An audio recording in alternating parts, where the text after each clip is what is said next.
Stay tuned and let's talk all things dahlia. You ask a lot of people, and I mean there are some amazing dahlia fans out there.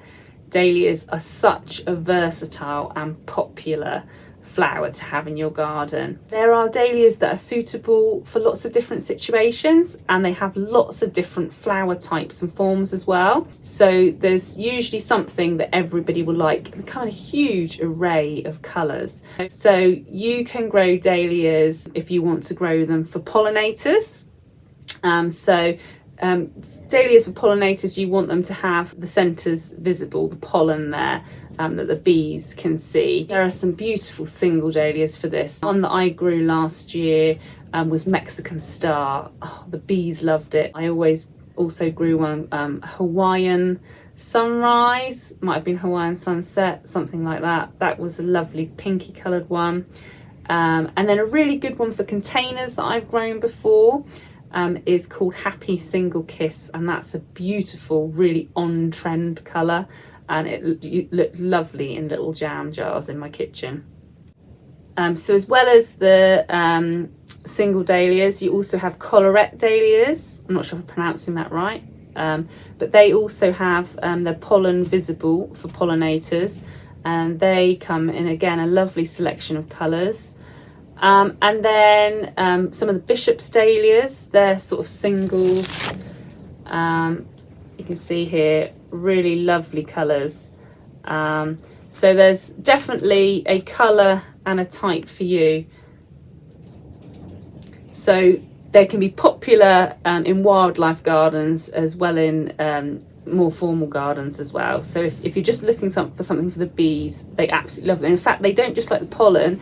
I used to find them sleeping in the dahlia flowers all the time, and I had to be really careful in the cutting garden that I didn't take a bee into the workshop with me.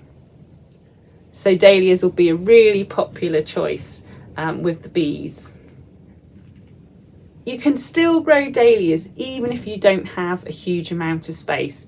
There are lots of dwarf and bedding dahlias which will happily grow in a pot, and you can grow some of the bigger dahlias in pots as well, as long as the pot is big enough and you have somewhere sheltered, or you can stake the dahlia, because some of the taller ones are over 1 metre.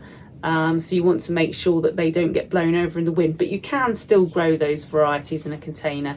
Don't be put off. I've grown many lovely dahlias in containers, and I may even grow some in some containers again this year. And of course, the main reason I grow dahlias are for cut flowers. I absolutely love dahlias in a bouquet. They are the brilliant focal flower, and in the autumn some of the colours are just beautiful. The varieties that I tend to grow for cut flowers, I like the pom-poms and the balls, just because I think they have a little bit of a longer vase life. But I love to add the singles in there for the contrast, and also the cactus. And some of the water lily dahlias have quite a good vase life as well. I think the Karma series is very good. I used to have Karma Choc, who was absolutely beautiful dark dahlia. So that's one that is well worth growing. And of course you can just grow dahlias in your garden, in your borders. I remember I used to have a lovely one called Red Runner in my border when I first moved here. Before I really did very much for the garden, I just planted it. And in a year, how many flowers I had on it was absolutely amazing. But then last year I tended to put more of the pollinator friendly dahlias in my border, rather than the ones that were just pretty for me to look at, something that would benefit wildlife. And I had a huge stretch of Mexican Star, which is really dark again.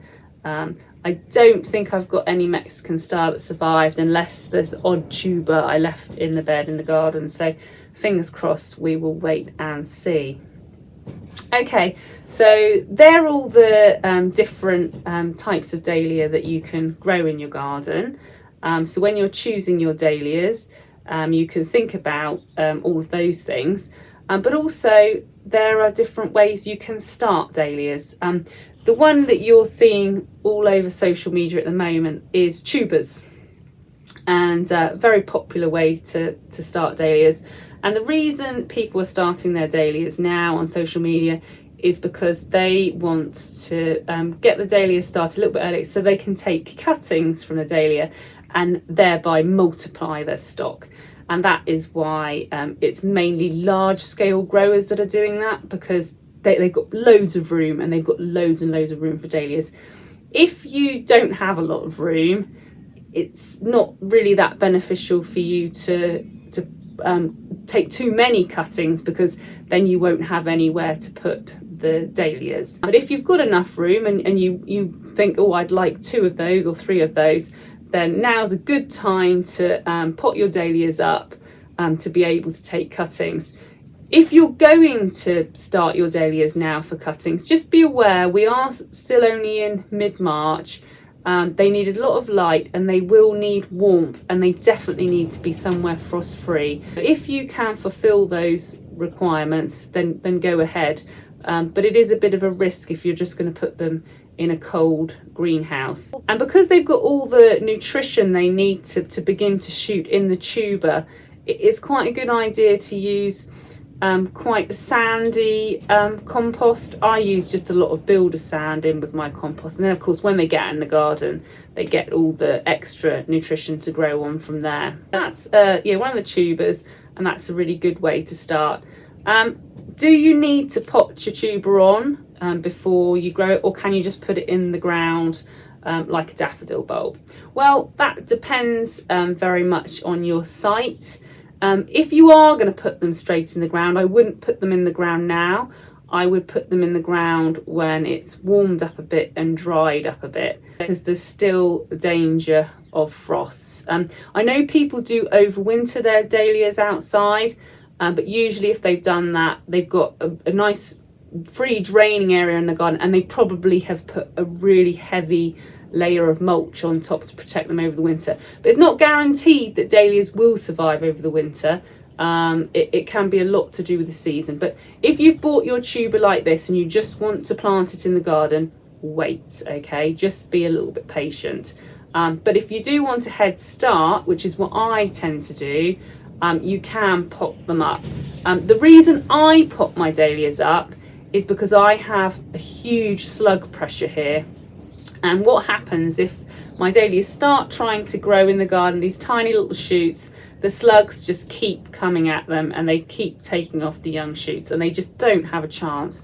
Whereas if I put a plant out with a lot more leaf on it when I've started it, the slugs, it would take them a lot more energy for them to really set the dahlia back. I've given the dahlia a bit more of a chance. So that's why I pot my dahlias up. And I just start them in sort of this size pot. I should know how many litres that is. I think it's 3 litres. And I start my dahlias up in there.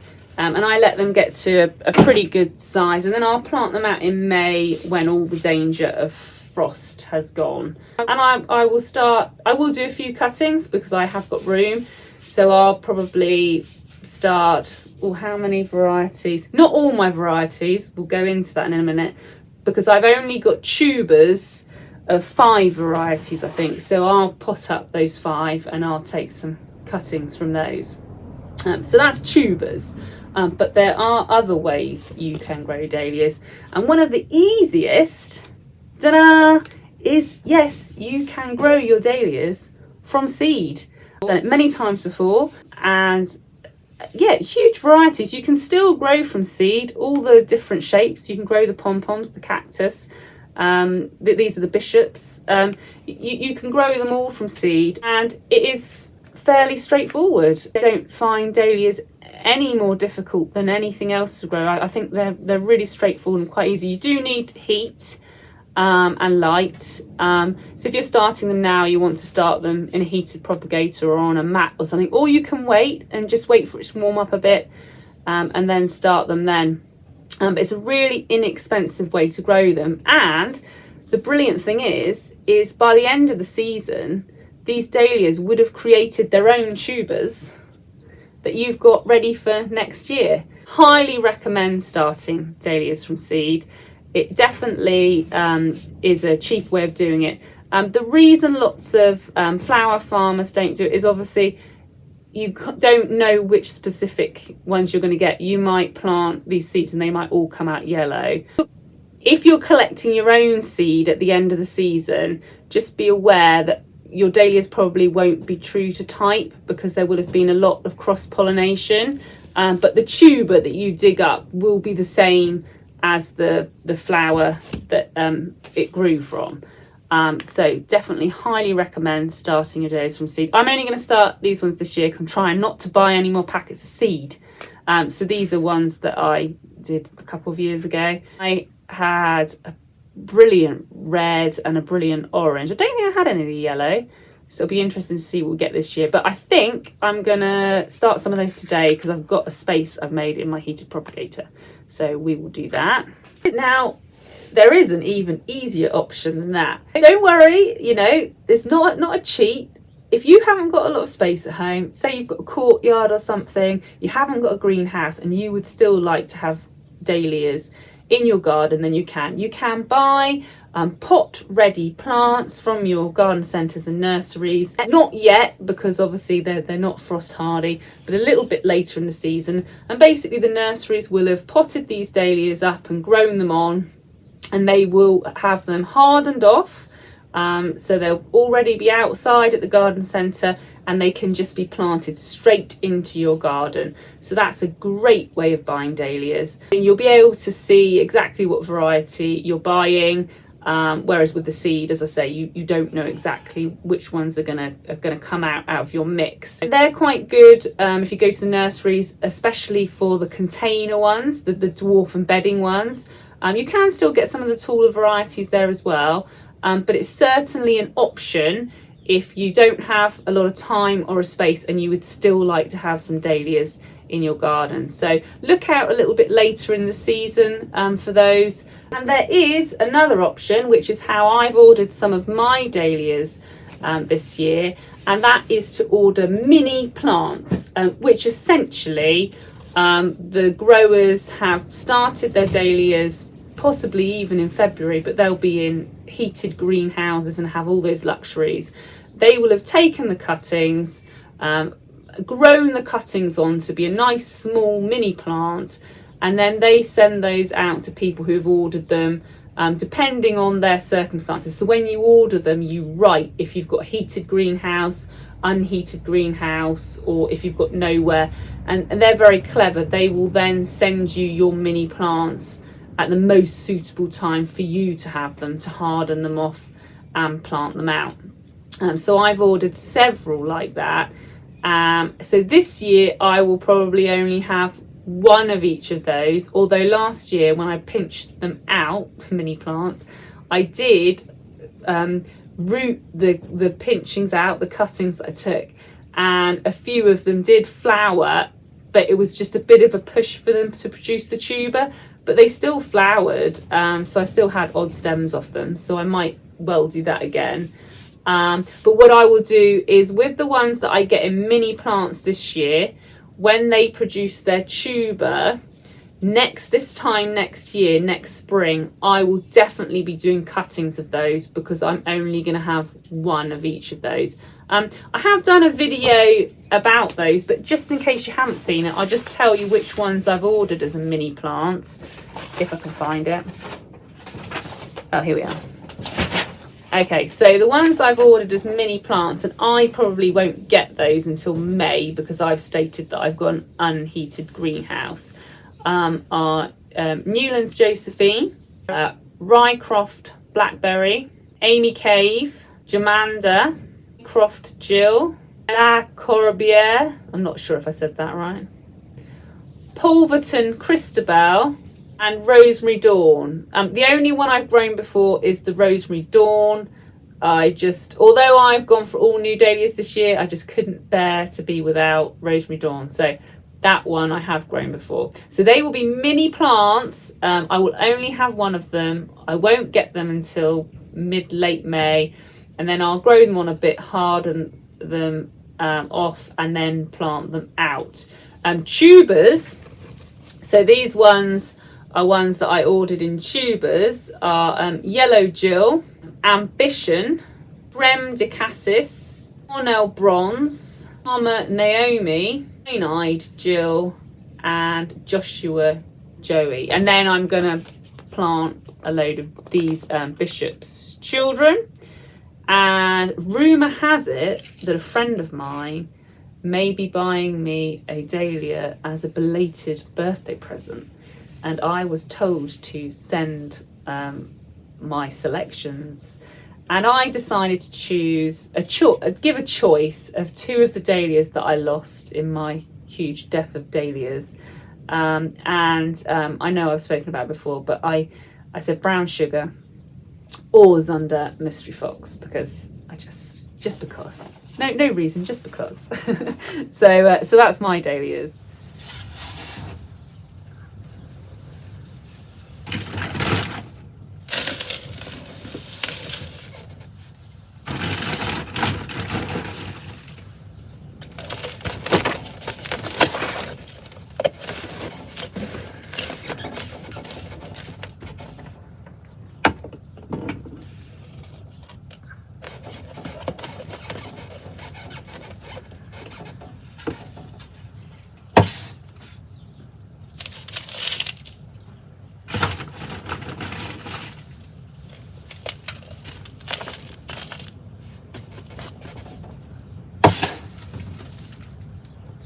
Okay, so I'm doing a really sandy mix here, and I'm just going to water this once, and then I won't water it again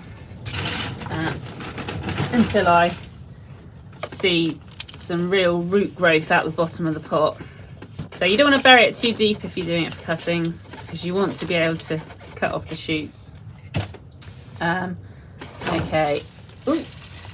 So there's that one. I just need to label him now. Okay, so the seeds are better started in individual pots, so I've got these cell trays. I've got 12 cells here. And I'm going to do a bit of a gritty mix. If I can find something to mix in here. We'll mix in this tray. Okay.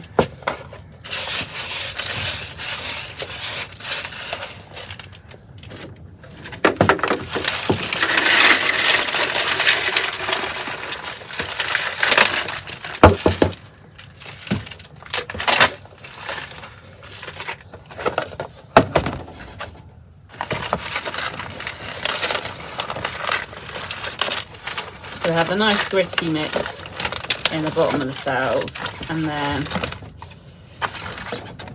I'm going to put my seeds in, and then I'm going to just top them off with a bit more peat-free multi-purpose compost.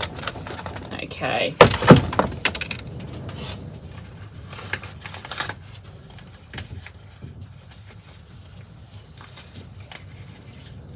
And then, like I say, these are going under grow lights and in my heated propagator.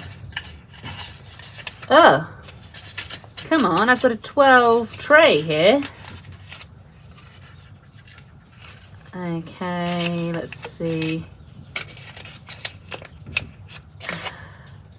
Just an excuse to go to the garden centre and buy more seed, isn't it? No, don't worry, I won't. So let's do, we've got 1 there, 2, oh, I put 2 in there by accident, 3, 4, 5, 6, 7, 8. You can collect seed from your own dahlias, but like I say, they just won't necessarily be true to the parent plant because of the old cross-pollinating. Right, so that's dahlias in there, which we'll label. And I've got 4 empty trays there, and I don't like to plant different things in there. Do you know, it was really sad. I was cleaning pots for starting dahlias for cuttings, and loads of them have got a chalk pen on the side with a variety of dahlia that I'd started in there last year, which obviously are dahlias which died, so it was a bit depressing. So hopefully this year we'll have a bit more luck. Okay, so that's I don't even know what the date is today. I think it's about the 13th of March. We'll write that down. It's approximately that. 13th of March. Dahlia Bishops. Okay, and we'll water those. And then, I can't even remember which. Oh yeah, tuber was, I think it was yellow Jill. Yep, yellow Jill. Find a label. Here we are. Here's the label. And we'll write the date again, 12. Or did I say 13th a minute ago? I can't remember. 13th of March. Yellow Jill. There we are. And now I just get a little bit of water.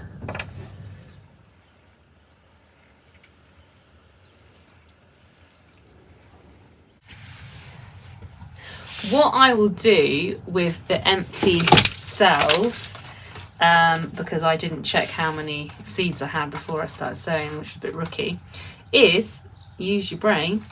When I start taking some cuttings off of the yellow Jill that I just potted up, I will put those cuttings in the 4 cells there, and then at least I have a full tray of all dahlias, because what I don't like to do is have say cornflowers with dahlias, because you like stuff that is all being sown at the same stuff, likes the same conditions, like the same amount of water and things like that. So for example, at the moment in my propagator I've got Cosmos, but I've got different varieties in rows of 4. So I think one that's germinated this morning, so that's quite exciting, is called Snow Puff. Obviously very, very popular Apricotta, hasn't germinated yet, but it's in the tray. What else is in the tray? Oh, I'm not sure I can remember how to say it or pronounce it, and I didn't even remember buying it. I was going through my seed. This is what I was talking about the other day about seed. I just buy too much seed. I didn't even remember buying it. I didn't even remember when I saw the packet what colour it was. I had to look it up, and it's called Xenia or Zinnia, something like that. It begins with an X. I don't know. I'll put it up on the screen. Anyway, I've planted that. But like I say, that was just me buying too much seed again. Next year, I'm going to be really good, I promise. We'll see. Anyway, thank you very, very much for watching today's video, and good luck with your dahlias. It's really not too late to order. Yes, some of the really popular varieties might have sold out. But there are so many dahlias, and there are so many that will be similar to ones you like. You really haven't missed the boat. Lots of time. There are some fantastic reputable growers in the UK. Some of those are more likely to be sold out because they're so popular, but you've got Halls of Heddon, is it W Hyde, or I'll write it up. They're lovely company. The dahlias come in like biodegradable packing, and they're just really good. And of course you can buy them from larger companies as well. Just, it's worth reading reviews when you're buying dahlias, because there are some companies that I've used in the past where you cannot be sure that the dahlia you've ordered is the dahlia that you're going to get. So if there's a dahlia you really want, just read the reviews and make sure you're getting it from somewhere where you're definitely going to get the dahlia you want. And also be careful that you're not getting dahlias that could be diseased. So again, read reviews, listen to what other growers have grown, and just bear that in mind. There are loads of fantastic dahlia groups on social media who are really good at helping you spot any things to look out for, with one of the main ones being leafy gall. You wouldn't get that if you're growing from seed, because you're growing your own tuber. But you cannot be sure if you're growing well, you can. If you get your tuber, you will be able to tell what a nice... what did I do with them? You'll be able to tell a nice healthy tuber. Don't worry if you buy them. I see lots of people worrying at the moment if bits have fallen off of them. It doesn't matter. It'll still grow. In fact, sometimes a bit that's grown off, if it's viable, if it's got a neck and an eye, it's another tuber, and you might have paid for one and got 3. So don't worry if it fall apart. This one, I don't know if you can see, has got some shoots, and they're nice healthy shoots. They're not in a big cluster close together. If you get shoots all in a real cluster together, that's something to worry about. Although you can get types of dahlia that do have more eyes and sprout more, but it's certainly worth joining some of these online forums if you're growing dahlias for the first time, and there's loads of chat on there about dahlias, lots of really helpful people who've been growing dahlias for years. But basically, if you've got a dahlia that looks like that, that's nice healthy dahlia getting ready to shoot and come awake, so that's all good. Thanks very much for watching today's video. Good luck with growing your dahlias. I'd love to see in the comments which varieties you've decided to grow. And I'll keep you up to date with the seeds. They're quite old seeds now, so fingers crossed if all 8 germinate, that'll be impressive. And also with how my sprouting my yellow jewel dahlia goes. I've got some more varieties that I probably will take some cuttings from, but I don't think I'm going to do that today. There's always lots to do in the garden, and plenty of projects to be getting on with. But bye for now. I'll see you next time.